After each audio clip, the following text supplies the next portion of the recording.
Salut à toutes et à tous, c'est Norax. On se retrouve aujourd'hui pour une vidéo sur Clash of Clans. Aujourd'hui, je vais vous présenter la technique, selon moi, la plus forte en HDV 11, en tout cas, pour farm ses ressources. Donc, j'en suis plutôt à la fin de l'HDV 11 et j'utilise une compo Govapé. Donc, voilà la compo. J'ai même le roi en amélioration, donc je vais vous montrer que même sans roi, ça permet de faire beaucoup de dégâts. Donc, je vais vous montrer plusieurs gameplays que j'ai donc effectués avec cette composition. Certains ont permis de raser l'adversaire, certains n'ont pas permis de raser, mais ont permis de prendre toujours un minimum de ressources. Donc là, on voit que c'est une base d'HDV11 qui n'est pas maxée, pas du tout maxée même. Donc ça va raser sans trop de problèmes. On voit qu'il a quand même des tours de l'enfer, un aigle artilleur au centre du village. Et donc on va attaquer vers le haut, côté reine logique. On met les golems avec une ligne de sorciers derrière, les PK et les Valkyries. Quand on a fait le trou pour être sûr que ça rentre bien après avoir nettoyé s'il y avait des bâtiments aux extérieurs. Le pouvoir du gardien pour protéger toutes les troupes le plus longtemps possible et le sort de rage important pour les Valkyries surtout. Parce que les Valkyries en rage, on le sait très bien, ça fait beaucoup de dégâts. On a les PK aussi. Les PK de niveau 7 qui font extrêmement mal et on voit qu'ils résistent. C'est plus la deuxième partie d'attaque. On a une première partie d'attaque. On va avoir des Valkyries qui vont être enragées, qui vont faire un carnage énorme sur le village. Et on va avoir une deuxième partie d'attaque où il va rester moins de Valkyries, elles vont plus être mortes. Même si dans ce cas-là, vu que quelques Valkyries ont tourné, c'est pas vraiment le cas. On a les DPK qui vont rester et qui vont plutôt faire leur travail après. Mais sinon, voilà, elle est vraiment pas dure à faire. On va donner quelques troupes. Voilà, on va donner Golem et PK et on va donner le sort de rage. On va juste refaire le sort de rage qu'on a utilisé, voilà. Et on va tout de suite passer à un deuxième replay de l'attaque pour montrer que elle marche vraiment plusieurs fois sans roi et sur différentes bases. Donc là on est déjà sur une base plus forte d'HDV11. On a des défenses vraiment plus haut level. C'est pas du maxé. Et on a un canon en amélioration, on peut le voir ici. Mais après la base n'est pas forcément très défensive non plus. Donc là, on voit, voilà, on met toutes les troupes, le pouvoir du gardien pour protéger un maximum l'armée. Je l'ai mis un petit peu tôt. En général, je l'utilise pour que les 3 premiers coups de l'aigle artilleur ne touchent pas l'armée, et notamment les Valkyries. Parce qu'elles sont assez fragiles. Et le but, ça va être d'essayer de les garder le maximum de temps. Pour qu'on en ait encore à la fin de l'attaque et qu'elles puissent finir leur travail et finir de raser le village. Bon, voilà, un mec qui est passé, il est content. La suite de l'attaque, voilà, c'est les petits golems et les PK qui tankent. On a des sorciers encore, on a les Valkyries, on a les héros full vie, avec la capacité de la reine qui n'a même pas été utilisée. Et la fin de l'attaque, c'est grattage des bâtiments que l'adversaire avait mis dans les coins. Donc c'est 3 étoiles et on voit une nouvelle fois presque 700 000 or, plus de 600 000 élixirs et plus de 6 000 d'élixirs noirs. Pour une compo qui coûte un petit peu moins de 200 000 d'élixirs et un petit peu plus de 2000 d'élixirs noirs. C'est quand même extrêmement rentable chaque attaque. Donc là, on va voir une petite variante de l'attaque où j'avais un Yeti de Château de Clan pour tester. Et du coup, je vais mettre 2 golems perso pour tanker parce qu'un seul Yeti, ça ne permet pas de tanker assez. Et donc là, voilà. Et petit problème, du coup, il aurait fallu que je mette un peu plus de sapeurs ou que les sapeurs fassent un petit peu plus le travail. C'est que là, voilà, on va raser les premiers bâtiments et qu'après, ça va ressortir du village toutes les troupes. Et on va avoir un groupe de Valkyries ici à droite qui prend une double bombe géante. On a un groupe qui part à gauche avec des golems, des sorciers et des PK.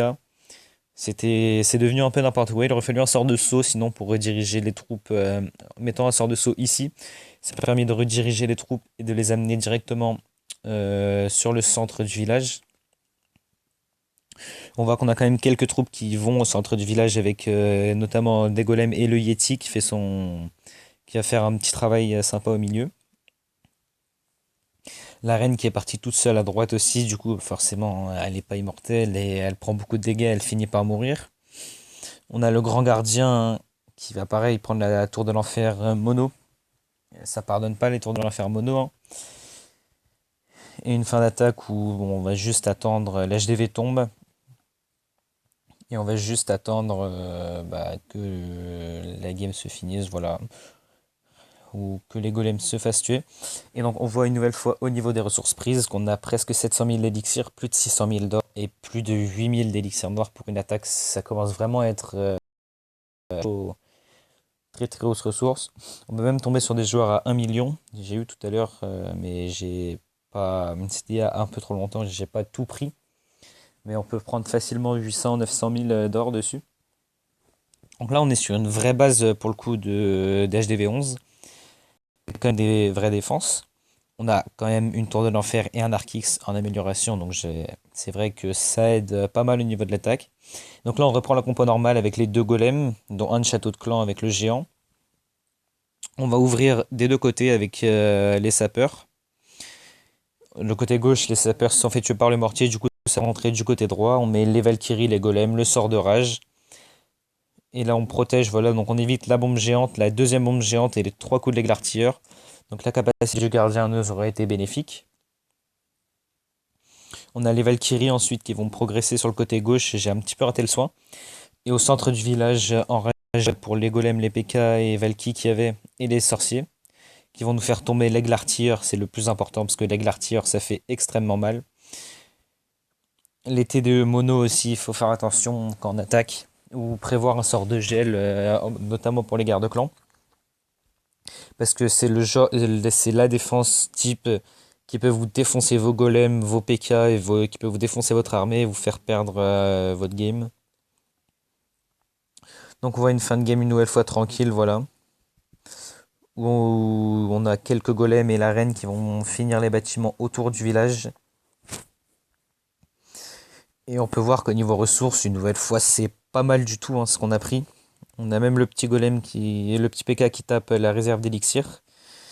Et bon, la game se termine là-dessus, parce que la reine se serait fait tuer par les défenses, donc ça sert à rien de la laisser. Et on voit plus de 7000 d'élixir noir, encore une fois, et plus de 500 000 d'or et d'élixir, donc vraiment très rentable. Pour farmer à ce niveau-là, entre guillemets, tomber sur des bases comme je tombe et faire cette compo, je recommande la Ligue de Maître en général. Voire champion, je suis pas encore allé en champion pour tester, mais normalement ça devrait être à peu près pareil. On a un bonus de butin en plus quand on rase qui permet de prendre 160 000 de chaque et 920 d'élixir noir de plus. C'est quand même pas négociable, c'est quand même un bon apport supplémentaire. Et on va finir avec la dernière attaque, où vous l'avez vu, 82%. Et où on a encore une fois pas mal de ressources. Et c'est une nouvelle fois HDV 11. Et là on peut voir une base assez spéciale parce que on a l'arène facile à prendre et l'aigle artilleur du même côté. Et là je vais faire un misplay dans l'attaque. C'est qu'au lieu de mettre un PK qui va permettre de tuer la reine et de nettoyer les bâtiments ici, les casernes et l'usine de sort, et ben je ne vais pas le mettre. Et mon attaque va tourner tout simplement. Donc là avec un PK sur la caserne de droite ici, ça aurait pu nettoyer et empêcher de tourner. Et du coup en mettant tout, on a plus de la moitié de l'armée qui va partir toute seule. On a en plus des ballons de château au niveau max qui n'aident pas du tout la progression. Donc je vais quand même essayer de mettre mes sorts de soin, mes sorts de rage pour que l'armée, je fasse quand même un minimum de dégâts. On a la reine et quelques sorciers avec le sort de poison qui vont permettre de tuer le château de clan. Mais voilà, on a des Valkyries qui sont parties toutes seules à droite et qui se séparent. Donc elles sont forcément moins fortes et elles sont beaucoup plus facilement tuées par les défenses. Une attaque un peu ratée quand même dans l'ensemble du coup. On a quand même l'HDV qui va tomber. Le dernier sort de rage utilisé parce qu'il fallait l'utiliser et il n'était pas spécialement utile là où il a été mis. On a le petit golemite qui vole. Un peu un fiasco cette attaque. Mais une nouvelle fois, malgré l'attaque ratée et que je prenne pas du tout toutes les ressources, on peut voir que ça a quand même été cherché presque 500 000 d'élixir. Un petit peu plus de 400 000 d'or et plus de 3400 élixirs noirs. En sachant une nouvelle fois qu'on a le bonus de presque 200 000 de chaque, presque 1000 d'élixirs noirs, donc qui rapporte une nouvelle fois.